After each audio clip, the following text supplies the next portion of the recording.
여러분 안녕하세요. 3월 18일 여의도 펀드베이지TV 금주시장 전망 및 투자전략 시작하도록 하겠습니다. 좋은 주말입니다. 주말 잘 보내고 계십니까? 금요일날 시장이 좀 무너지면서 마음이 좀 무겁죠. 이번 주는 또 어떻게 될지 상당히 머리가 복잡한 그런 일요일 오후인데 한번 금주는 어떻게 해야 되고 어떤 투자 전략을 가져야 될지 한번 같이 나눠보도록 하겠습니다. 먼저 이제 FOMC가 열리죠. 이번 주에 FOMC에 대한 기대감이 있는데 이제 기대감을 버려야 될 것 같아요.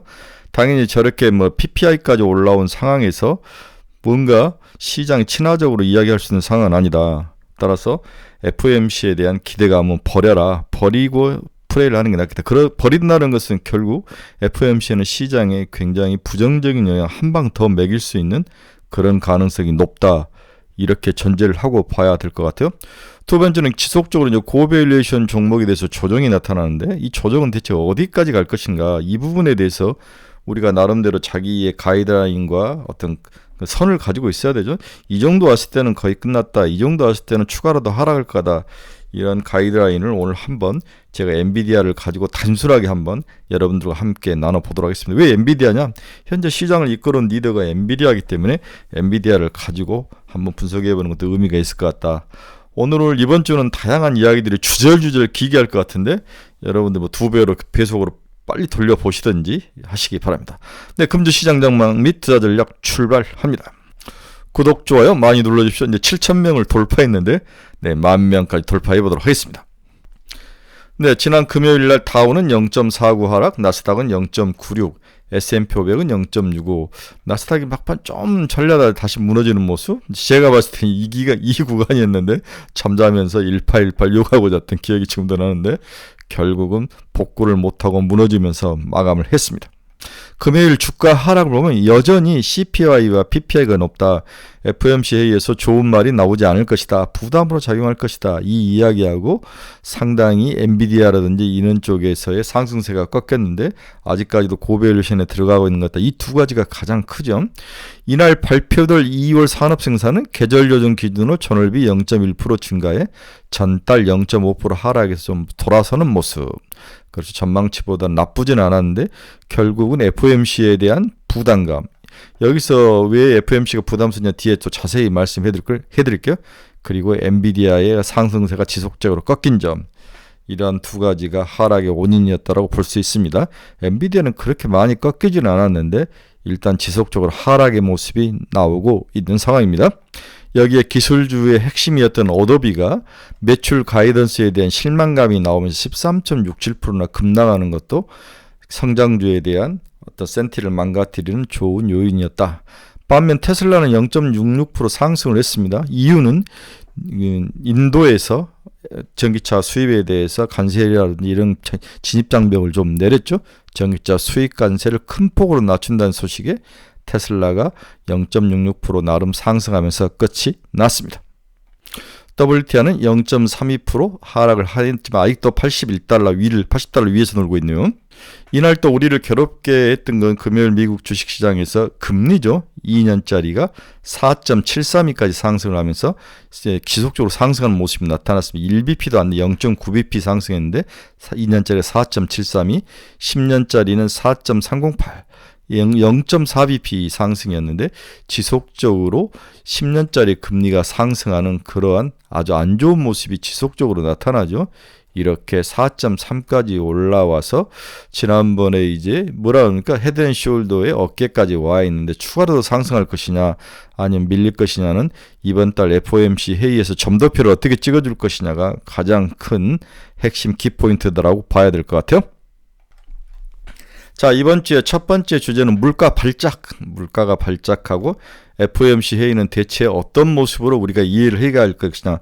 첫 번째 주제는 물가 발작과 FOMC에 대해서 같이 알아보도록 하겠습니다. 이번 주에 이제 FOMC가 열리는데 물가 코멘트보다는 시장에서는 성장률 전망치가 더 중요하다. 성장률 전망치를 2% 이상으로 상향 조정할 경우 이럴 경우에는 한번 시장에 큰 영향을 미칠 것이다. 이렇게 되면 연준의 점도표가 수정이 불가피하죠. 1.4를 올해 예상을 했는데 1월에 이제 3월에 와서 2%로 성장률을 올린다면 점도표가 당연히 바뀌어야 되고 점도표가 다시 내려오지 않고 이 인하 횟수가 줄어든다면 시장에는 한번 뒤통수를 때리는 충격은 가할 것이다. 그래서 성장률 전망치를 어떻게 예상하느냐, 2%로 예상을 하느냐, 여기에 따라서 연준이 점도표를 어떻게 그리느냐, 이 두 가지가 이번 FOMC의 가장 중요한 초점이다. 이렇게 봐야 될 것 같아요. 이번 주에 3월 FOMC가 예정되어 있다. 정책금은 지금 5.2에서 5.5인데 이거 동결로 예상이 되죠. 6월 금리 인하에 대한 기대감이 높은 상황에서 하반기로 시기가 지연될 것으로 전망된다면 금융시장의 변동성이 다시 확대될 수 있다. 지난해 12월이죠. 1월이 아니라 제가 1월이 아닌 12월 FOMC 회의에서 연준의 올해 경제 성장률을 1.4%로 전망했는데 이걸 2% 올린다면 점도표도 당연히 내려가지 않고 변화가 있을 것이다. 상당히 시장이 부정적으로 찍힐 확률이 높아 보이죠. 미국 CPI의 변화 추이를 보면 빠졌는데 여기서 이제 멈춰서 옆으로 기죠. 어느 정도 저항 국면, 추가로 뭔가 경기가 디프레이션으로 확 빠지거나 소비가 줄거나 다음에 뭡니까 고용이 좀 안전이 박살이나 이렇게 나오지 않는 이상 이게 추가로 눌러도 한계에 부닥치는 이 점, 이게 어떻게 뚫고 갈 것이냐, 이게 더 내려가지 않는다로 봐야 될지 더 오르지 않는다로 봐야 될지를 봐야 되는데 굉장히 크리티컬 요인이 들어서 있다. 따라서 이번 3월 FOMC에서 경제 전망과 점도표를 어떻게 예견할지를 한번 봐야 되는 거죠. 여러분, 이게 이제 글로벌 여러 나라들의 기준금리인데 전부 다 옆으로 기고 있죠. 어느 누구도 지금 이렇게 내려오는 나라는 없습니다.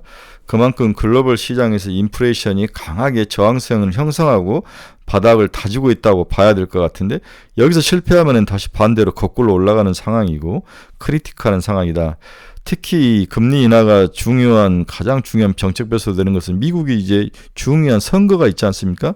이건 목숨 걸고 하는 양당의 전쟁이기 때문에 금리 인하를 통해서 서민들에게 숨통을 돋워주거나 좀 중소기업을 살려주는 여러 가지 정책들이 나온다면 4%, 3% 차이는 금방 줄일 수가 있다는 게 민주당의 생각인 것 같은데 마음대로 되지 않는 것들이 좀 안타까운 상황이죠. 그래서 앞에서도 이야기했지만 연준 정책 결정이 기대치에 크게 벗어나지 않는 물가 지표보다는 성장 전망치 수정에 따라 이루어질 가능성이 높아 보인다. 특히 3월이나 6월 수정 전망에서 2%가 GDP가 넘어설 가능성에 좀 주의를 할 필요가 있다.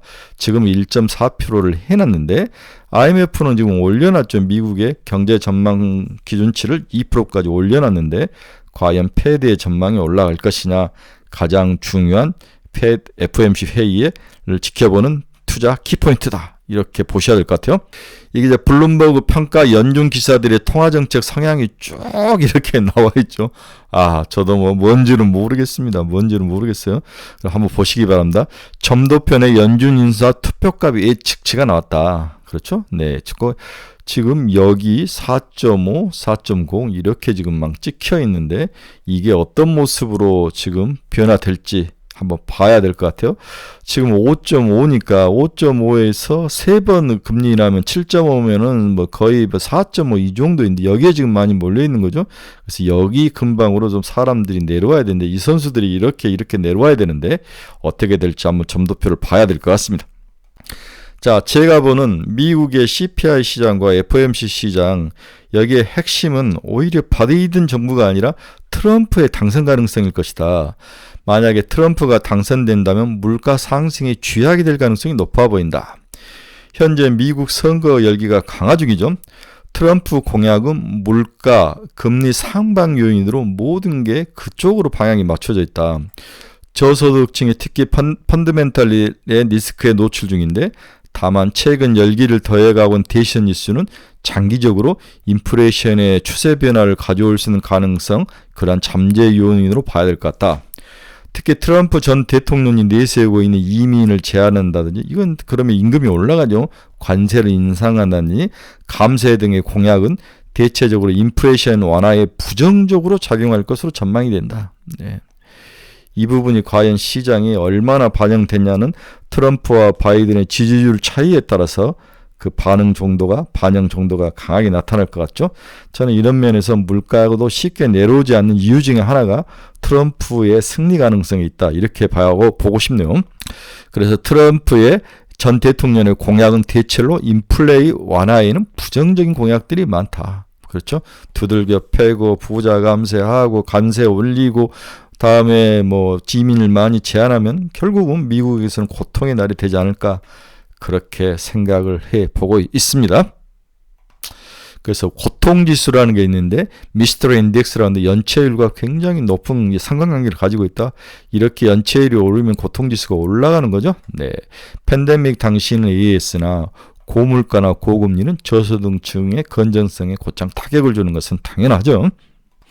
자, 그러면 우리는 첫 번째 주제로 물가 발작과 FOMC에 대해서 봤는데 결국 FOMC의 핵심은 과연 경기 전망을 어떻게 때려줄 거냐, 여기에 따라서 점도표가 어떻게 찔 거냐, 그 다음에 결국은 바이든과 트럼프의 승리, 지지율 차이가 어떤 모습을 나타낼 거냐, 트럼프가 승리하는 쪽으로 간다면 그 인플레이션에 대한 기대감을 낮춰야 될 것 같고 상당히 고통이 따를 것이다. 이렇게 된다면 성장주에는 충격이 가할 수 있고 우리가 믿고 따랐던 엔비디아의 그 어떤 가격 조정은 더 올 수도 있는 그런 가능성도 있다.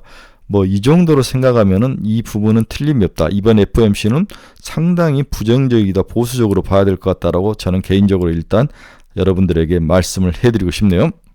자, 그럼 두 번째 지주는 GTC. GTC. 여러분 GTC가 뭔지 잘 알죠? 엔비디아가 주관이 되는 GPU 테크니컬 컨퍼런스 이런 건데 GPU의 기술 개발과 향후 미래를 여는 2024 GTC가 곧 열립니다. 이랬을 때 엔비디아의 미래는 어떻게 될 것인가? 얼마 전까지만 해도 테슬라가 우리의 미래인데 지금 엔비디아의 전망, 전략, 기술력, 제품 이런 거로 이제 시장에 쏠려 있는데 18일부터 3일간 GTC가 열리는데 이것을 어떻게 봐야 되는지 이 부분을 우리가 한번 같이 분석해보고 관찰을 해보는 것도 굉장히 중요한 일이라고 봅니다. 두 번째 주제는 GTC 그리고 엔비디아의 미래 이렇게 한번 보고 살펴보도록 하겠습니다. 먼저 엔비디아 주가 한번 봅시다. 지금 974달러에서 빠져가지고 얼마까지냐 872달러까지 빠졌죠. 네, 다시 한번 974달러에서 872달러까지 빠져서 고점 대비 마이너스 11%가 하락을 했습니다. 보통 어느 종목이 시장의 리더로 갔다가 이렇게 헤드앤숄더를 이루면 이렇게 이루면 보통 15%가 빠지죠. 15%가 빠진다고 가정할 땐 830달러. 그럼 872달러니까 830달러까지 앞으로 한 4% 정도를 더 빠져야 되는 그 정도만 된다면 시장이 이제 거의 가격 조정은 끝났다. 그래서 한두 번의 더 가격 조정은 우리가 예상을 해야 되겠다. 문제는 이제 기간 조정인데 기간 조정은 테슬라의 2분기 실적 발표 4월 달에 발표가 되죠. 네, 4월 달 우리 2월이었나요? 2월 22일이니까 3월, 4월, 5월 중순까지 테슬라의 엔비디아의 실적 발표가 나올 때까지 시장은 지속적으로 먹고 터지고 5월 중순까지 시장은 굉장히 안개 속에 들어갈 거다. 박스권에 들어갈 거다. 저는 이렇게 보는 거죠. 따라서 1000달러와 850달러 사이 너무 이제 전선 위아래를 높게 봤는데 그 정도에서 움직이는 장 이렇게 본다면 엔비디아는 1000달러를 찍을 때 한번 팔아주고 850달러를 찍을 때 사주는 그러한 모습은 나쁠 것 같지 않다. 이렇게 봐야 될 것 같아요. 그래서 우리가 엔비디아를 통해서 향후의 기술주들이 어떠한 모습으로 갈 건지를 한번 살펴봤는데 일단은 위 꼭대기에서 11%가 빠졌다. 보통 15%가 빠진다면 830달러, 넉넉 잡고 850달러 이 정도? 이제 850이 깨지면 박스권 하단으로 보고 사고 900달러 근처면 파는 이게 언제까지 갈 거냐? 2분기 실적 발표가 5월 중순인데 그때까지 시장이 이 안에서 머물 가능성이 높아 보인다. 이러한 가정을 가지고 봐라. 이렇게 이야기를 했죠. 네. AI의 전용 데이터 구축은 향후의 필수다. 아직 한 발 더 남았다. 시장을 상승시킬 총알이 한 번 더 남았다는 거죠. 인공지능 대장주인 엔비디아가 다음 주 연례 개발자 컨퍼런스 GTC 2024에서 차세대 AI 칩을 선보일 예정이다. 차세대 AI 칩, 성능 이런 것들이 굉장히 중요하죠. 최근 조정 장세를 보이는 엔비디아 주가에도 강력한 한방이 될 수 있을지 시장이 궁금해하고 있다. BOA 뱅크 오브 아메리칸 GTC를 앞두고 엔비디아의 목표가를 주당 1100달러까지 상향 중이다. BOA가 먼저 올린 거죠. 14일 엔비디아에 따르면 이번 행사는 오늘 18일에서 24일 21일까지 캘리포니아주 세너제이 SAP 센터에서 진행될 전망이다. 캘리포니아 세너제인 18일부터 21일까지 올 화수 3일간 되는 팬데믹 이후 첫 대면 행사로 900개 이상의 세션이 개최가 되고 250개 이상의 전시가 마련될 정도로 아주 큰 행사이다. 오히려 뭐 MWC라든지 CES보다 더 중요한 회의가 지금 되고 있는 거죠. 특히 올해 GTC는 엔비디아가 AI 열풍에 힘입어 뉴욕 증시를 견인한 대표 기업이 된 이유라 주목도가 높아지고 있다. 오프라인을 통해서 30만 명 이상이 참여할 것으로 예상이 되고 있다. 행사 첫날에 젠슨 황이 발표를 하는 거죠. 올해 이 자리에서 차세대 AI 반도체인 B100을 소개할 것으로 전망된다. B100은 반도체는 대만 TSMC의 최첨단 공기 3나노 기술로 생산돼 올해 연말부터 본격 출하될 것으로 주요 외신들은 봤다. 이름은 B100이고 누가 만들고 TSMC가 만들고 3나노이고 언제부터 올해 연말부터 아직까지 시간은 좀 남아있네요. 가격은 $20,000 약 2,600만 원 이상인 기존 제품을 상회할 것으로 추산 중이다. 그렇다면 B100을 사는 게 기존의 H100을 사는 것보다는 가격은 높지만 그렇게 많이 올리지는 않는 거죠. 네. 그래서 이럴 경우에는 H100을 또 가격을 올립니다. 그래서 자동적으로 B100으로 올라가도록 B100을 사는 게 훨씬 더 유리하도록 또 가격 정책을 바꾸죠.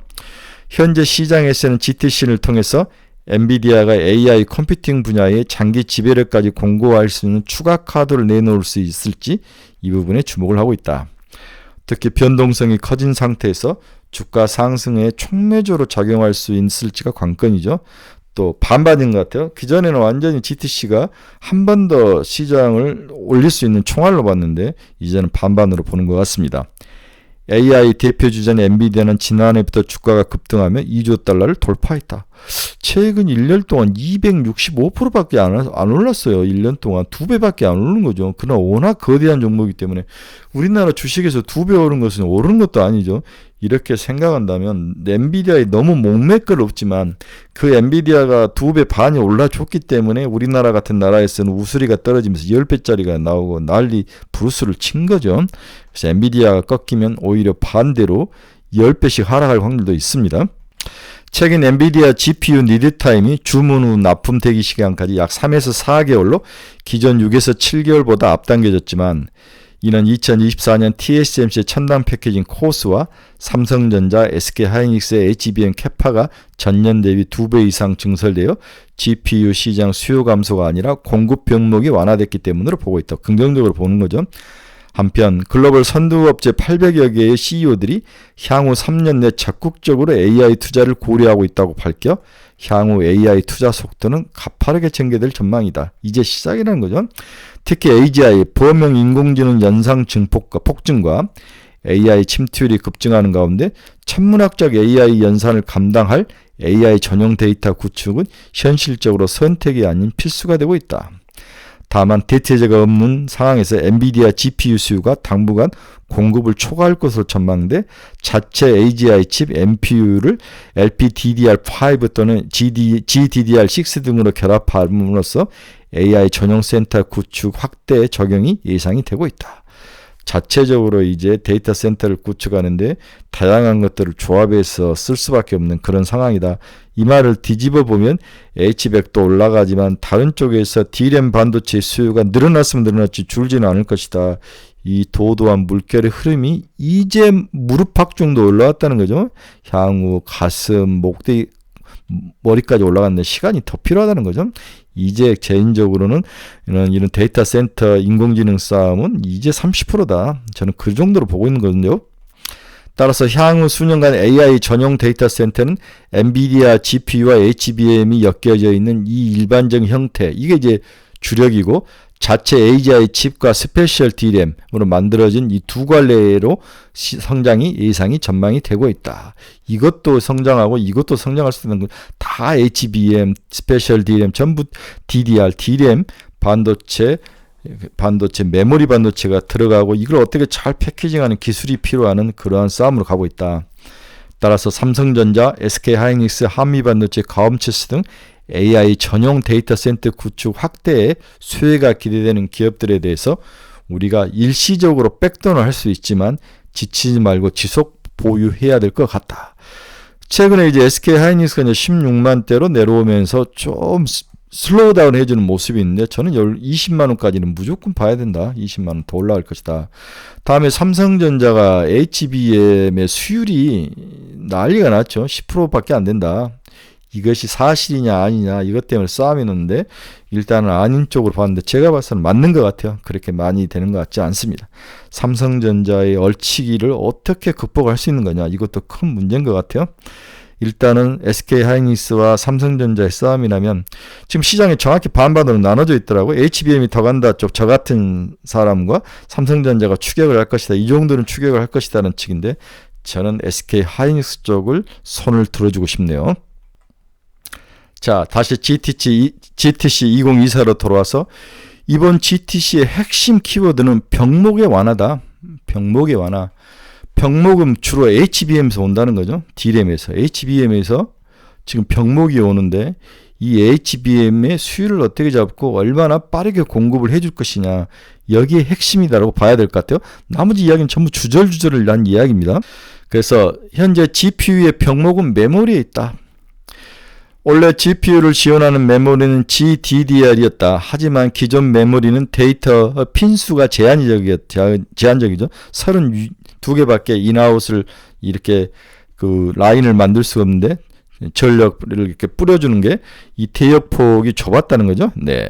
따라서 대역폭을 높이는데 제한이 있었다. 기존 GDDR은 더 많이 사용하면 되지만 전력과 속도를 만족하기 위해서 이제 1024개의 인아웃 구멍을 뚫어서 TSV 공법이죠.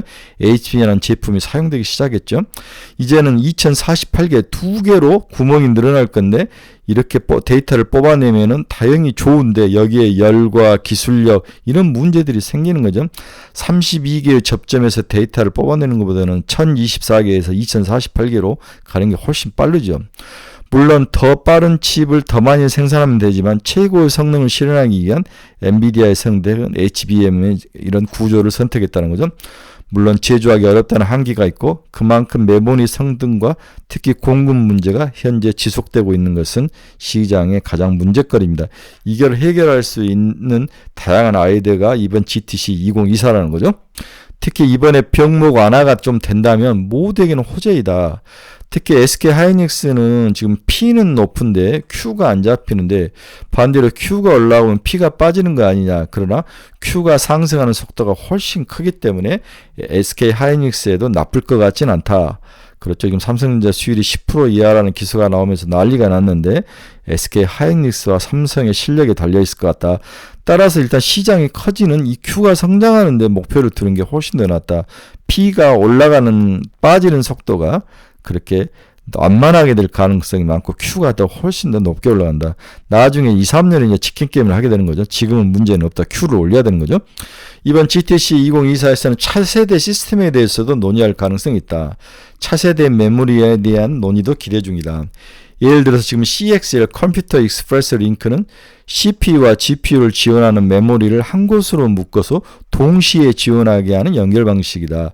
효율적으로 빈 공간을 효율적으로 사용하는 그 아이디어가 CXL인데 여기에 누가 CPU나 GPU 등 메모리 자체 누가 시스템 컨트롤 기능을 가져가느냐 문제가 남아있지만 고객에게는 비용을 줄여준다는 면에서 기대되는 미래다. 일단 CXL 기술은 그렇게 나쁜 기술은 아니다. 나름대로 매력은 있다. 하지만 엔비디아가 주도하는 현재 AI에서는 HBM을 대체하기에는 CXL은 아니다. 단순히 보조 기능을 할 뿐이라는 거죠. CXL도 핀수가 32개로 제한되기에 엔비디아는 여전히 최대의 대역폭을 위한 HBM 확대 노력을 향후 3, 4년 포기하지 않을 것으로 보인다. 때문에 메모리 업체들의 차세대 HBM 계획을 들어보는 것이 더 현실적일 거라고 생각이 들고 있다. 차세대는 어떻게 이 문제를 해결해 갈 건지. 따라서 설비 투자의 확대도 굉장히 중요합니다. GTC를 다녀와서 GTC가 지나가면 기업들이 얼마나 공급할지, 얼마를 투자할지를 결정을 해야 할 것으로 보입니다. 아마도 현재 계획에서 줄이기보다는 늘려갈 거로 당연히 예상이 되죠.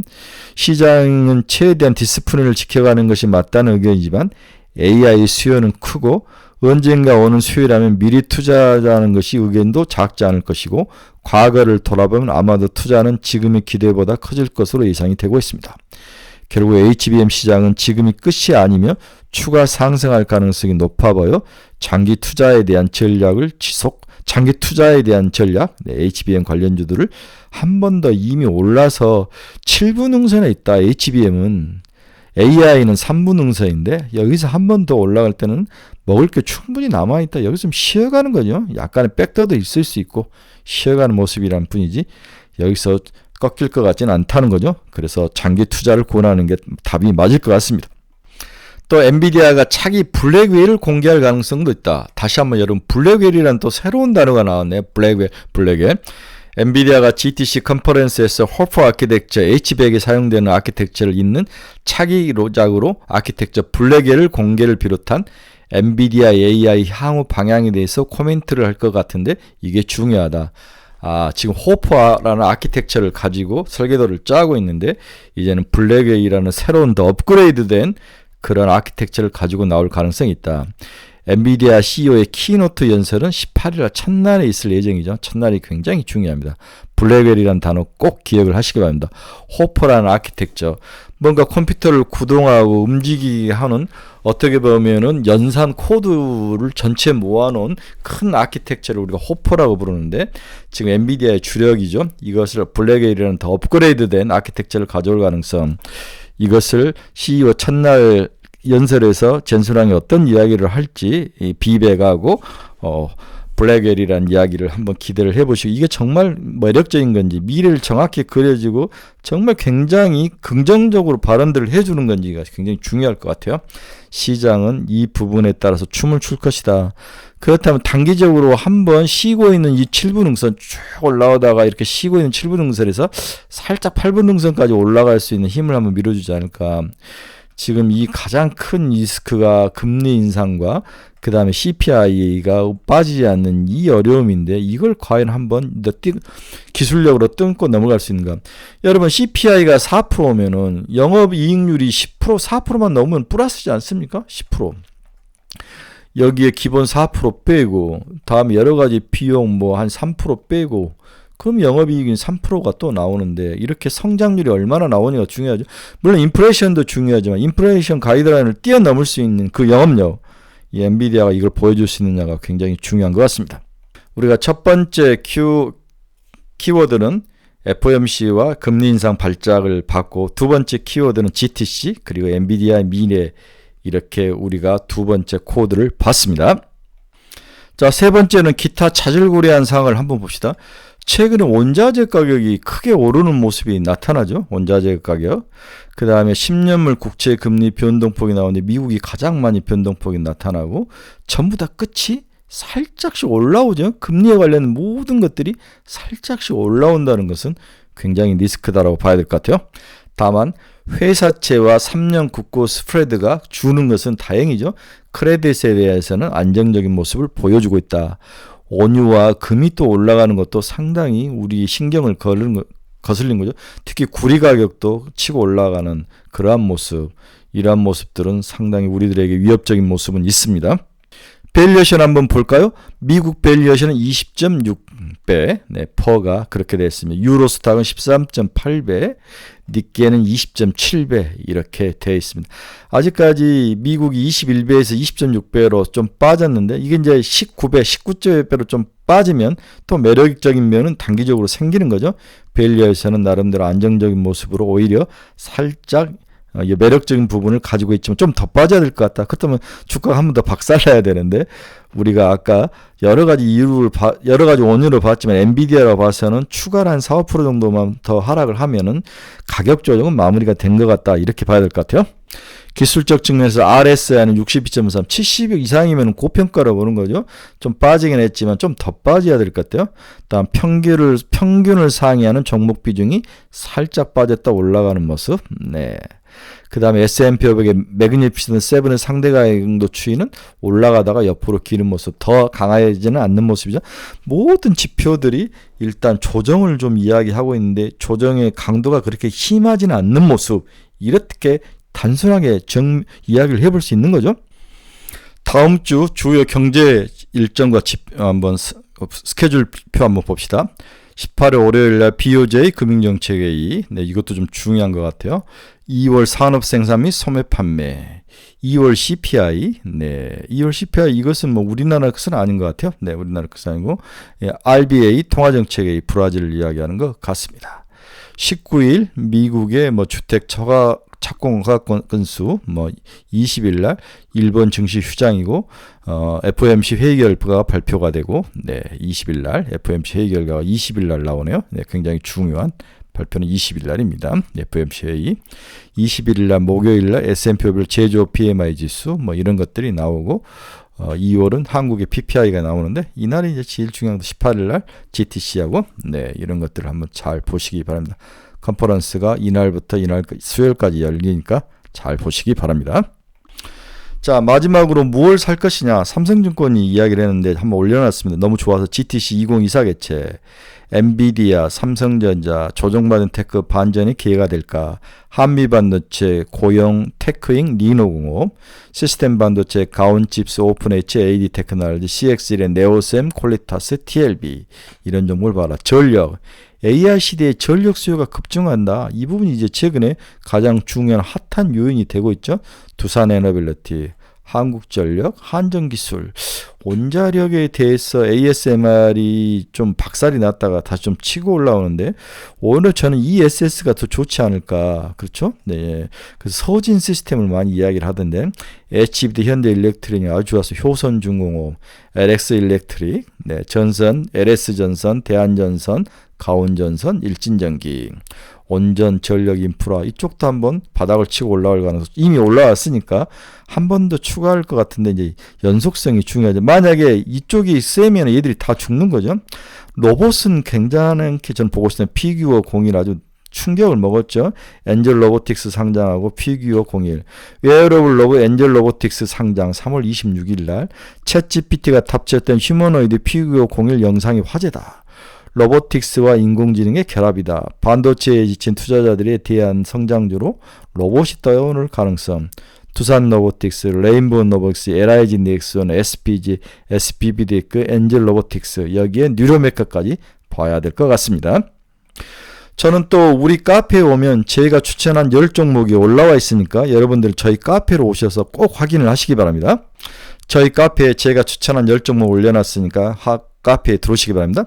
여러분 중에서 투자의 방향성 잃어버린 사람들 저희 카페로 오십시오. 이 주소를 치고 들어오시면 됩니다. 그래서 위에 보면은 신청을 누르면 저에게 바로 뜨는데 제가 바로 허락해 드리면 됩니다. 종목 상담이 필요하신 분들 네, 많이 있으시죠? 들어와서 신청하시기 바랍니다. 관심 종목 올려놨으니까 관심 있게 보시고 굉장히 잘 맞습니다. 이게 잘 맞으니까 제 카페가 아직도 살아있는 거죠. 네, 이번 주는 GTC하고 20일 날 FOMC 발표 이 두 개가 핵심일 거다. 그 다음에 얼마나 이제 인플레이션이 상승할 거라는 가능성 때문에 흔들렸는데 저는 큰 흐름은 시간의 문제이지 강도의 문제이지 디스인플레이션 방향성은 맞다. 너무 흔들릴 필요는 없다라고 또 이야기를 해드리고 싶네요. 이번 주에는 과연 GTC에서 다시 AI와 반도체 HBM 관련주들이 오른다면 나머지 종목들이 다 죽을 것이고 뭐 전력 전고체 전에 뭐 로봇 이런 것들이 다 죽을 것이고 만약에 별거 없었다 그러면 다시 앞에서 말한 종목들이 섹터들이 다시 떠오르는 그런 시속 게임일 뿐이다. 어제 보니까 비트코인이 상당히 많이 조정을 받더라고요. 이건 우리 주식시장에 나름대로 저는 긍정적으로 비트코인이 좀 죽어야 주식시장으로 돈이 들어오는 것 같은데 이러한 것들과 각관계를 잘 보시기 바랍니다. 네, 즐거운 주말 마지막 날입니다. 네, 여러분들 편히 쉬시고 월요일부터 승리하시기 바랍니다. 화요일 아침에 뵙도록 하겠습니다. 여러분 감사합니다.